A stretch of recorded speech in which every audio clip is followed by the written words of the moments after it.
Hi everyone, it's Jessica. Welcome back to my sewing space. So yesterday we were working on the Flying Geese quilt and I totally made a math error. I mean, I should double check myself. But for some reason I was calculating 7 rows across instead of 6, and it's 6 rows across. So the quilt is actually square. I'm talking about an optical illusion about how the geese must be making it look square. Well, no, it's actually just square. So I'm going to leave it how it is, and I'm going to sew on some borders. Let's get started.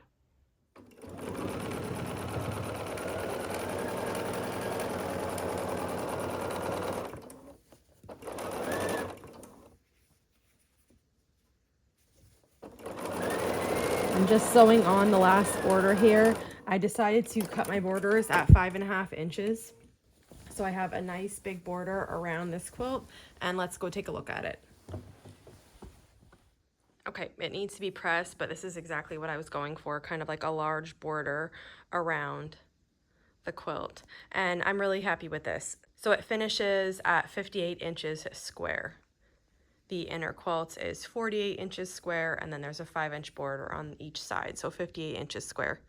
Nice lap quilt, large baby quilt, but I'm going to press this now and start thinking about how I want to quilt it. I chose this blue backing for my quilt. I had it. It's not a perfect match on the color, but it's close enough. And now I need to pin the backing to the leaders. So I usually just work at the top first, and I pin in the same spot across. Right now I'm using like this little edge of the selvage, the fluffy part, to match up across the top, and then I'm pinning at the line between the white and the blue, and that way it'll give me a nice straight backing all the way across. Since I posted my video the other day about long arming, people are asking what machine I have. I have a Bernina Q24, and I have the large frame, so I can quilt up to 120-inch quilts, which is something I really wanted. It's super tight in my room that I have it set up in, but I really wanted the capability to quilt king-size quilts. And then after it's pinned to this top leader, I come around the back, and I kind of like to do this with my hands. There are cranks at the end, like a wheel crank, but I like to do it like this. So I just get the backing nice and smooth, and I roll it up on this back bar. And I kind of just take my time going back and forth, and I smooth out from the middle after every roll or so to make sure that this is nice and flat.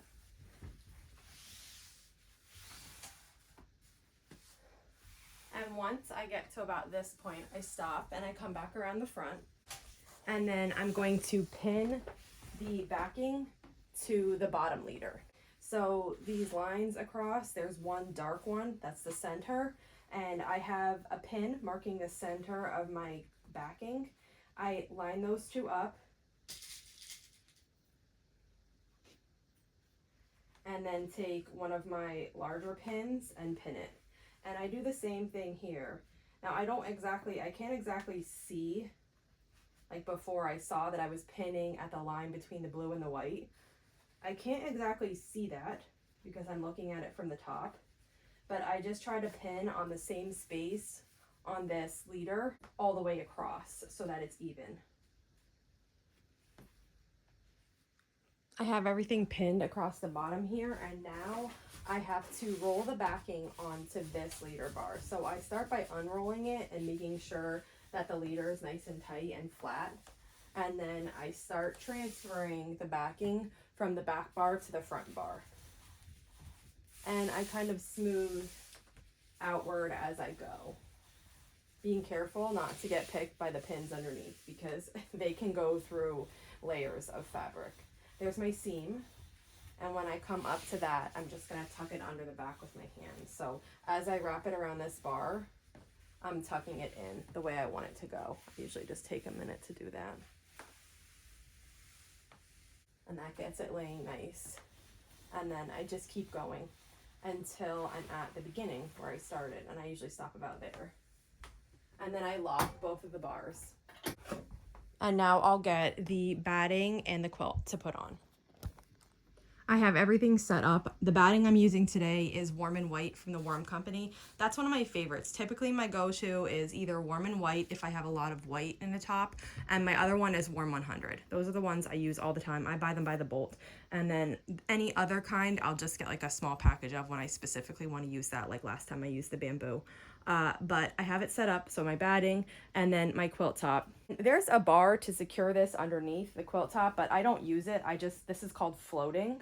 So I float the quilt top, it just hangs. And there are ways to secure it, like there's these red snappers that you can secure it to this bar if you're floating it. But actually what I have found works really well for me is just pinning. I do a straight line of pinning across, and it works great.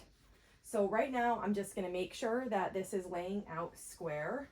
I think I'm actually gonna just pull it down a little bit. I'm gonna make sure that it's square across the top so that when I quilt my design, it comes out evenly on the quilt. And then I'm going to baste it. So this long arm can be run by either freehand, by steering it, like free motion, or I have a computerized program too, so I could run it either way. But when I first put the quilt on, I basted the 3 layers together just around the edge with a basting stitch. And that helps make sure that nothing shifts and that the quilt stays in place as it's quilting. And you're also supposed to baste as you go down the sides. Depending on the quilt, I sometimes skip that. So I always start by basting on the sides, and then I baste when I get to the end too, that bottom edge. But this side is just dependent on the quilt. I always start the first one, but then as I advance the quilt, it depends on how the quilt is laying if I do those sides, but you're supposed to. So I just baste this until the long arm stops. When it gets to this bar down here, it taps it and then it stops, and then I just go off to the side and stop it. And then I cut the threads.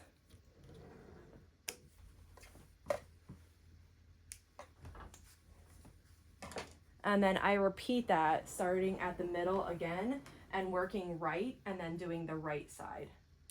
And once it's basted, I can start quilting then. I am gonna do a pantograph for this one. I'm not gonna free motion it. For some reason, I have been thinking of this pantograph since this morning when I started pressing this.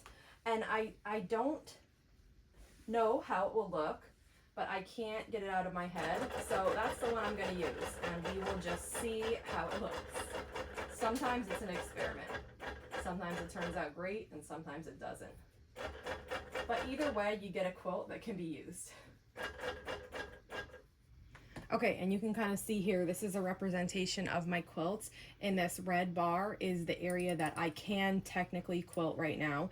And then this is the design I'm going to use. Right now, this design is sized at 16.5 by 8 inches. I'm gonna go a little smaller. I would like this to be a little bit tight. So let's see how 6 inches looks. And then I apply it and it's like that. So now it's like a little bit more than 12.25. That would be left to right. And then 6 inches up and down. And I'm gonna go to 5. Now, because I'm making this design small, it's gonna take longer to quilt for sure. But I want this, I mean, again, it's an experiment, but I think I want this to be quilted kind of tightly. So I put the machine and I align it with the edge of the quilt. And right here, if you can see this little cross right there, that is where my machine is right now. So I take this and I line it up. We're going to put the machine on the other side. As I move this, you can see that little cross moving. That's me moving the machine and where it is. So I'm going to put the beginning of it right there. And I kind of want that to be at the top of this design. So I think I'm going to do it like that. And then I just add these designs all the way over. and then we're going to add them down. This design has to get offset because it's supposed to be alternating these diagonal ones against these straight ones. So I moved one over and I offset it, and now I'm just extending down. And I always do like a couple extra just in case something happens, and technically my quilt shouldn't go beyond this line because I put in the measurements of my quilt, but I do a couple extra just in case. And then I hit okay, and now we're going to trim it to be the size of the quilt. Right now my sew head is right here at this line, so I'm just going to select this.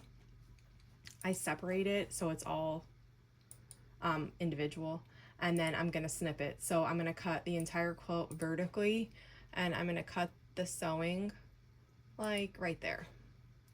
And that's going to clip away those extras. Then I'm going to take the sew head and move it down to the other side so I can see exactly where it ends.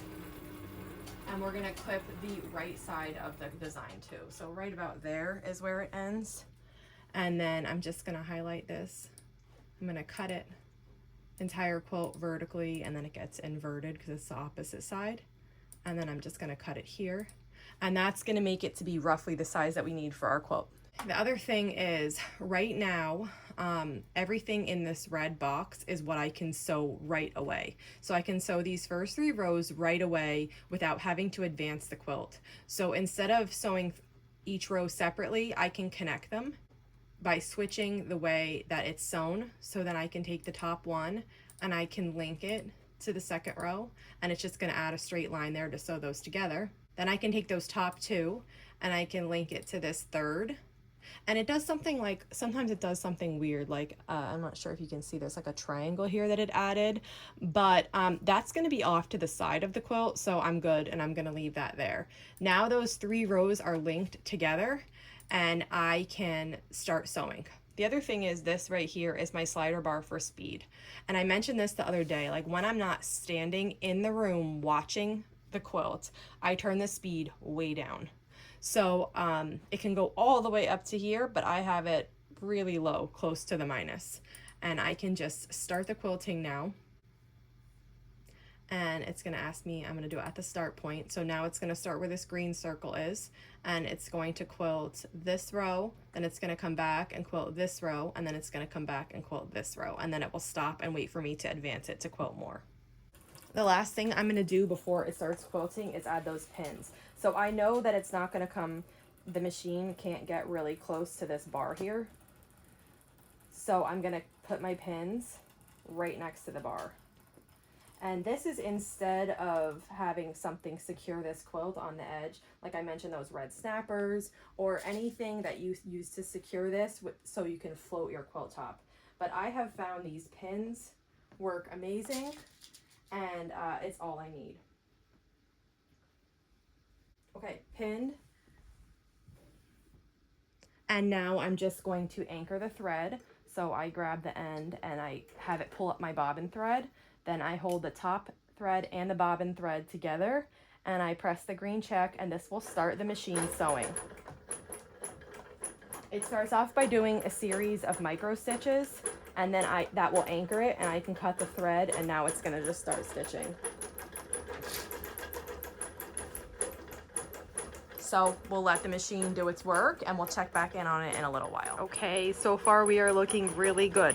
So it's on the border now. It didn't make it onto the Flying Geese, but if you look closely, you can see we have a diagonal one and a straight one. Oh, darn it, and look I missed some threads.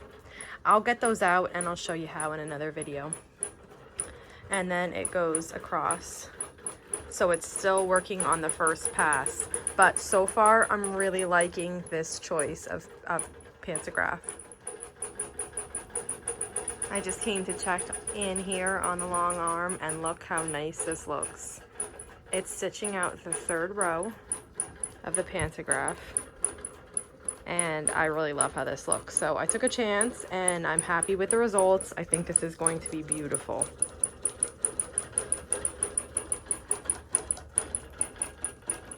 No skip stitches, no issues with anything. So I think it was just like a freak accident the other day. And this is looking so good.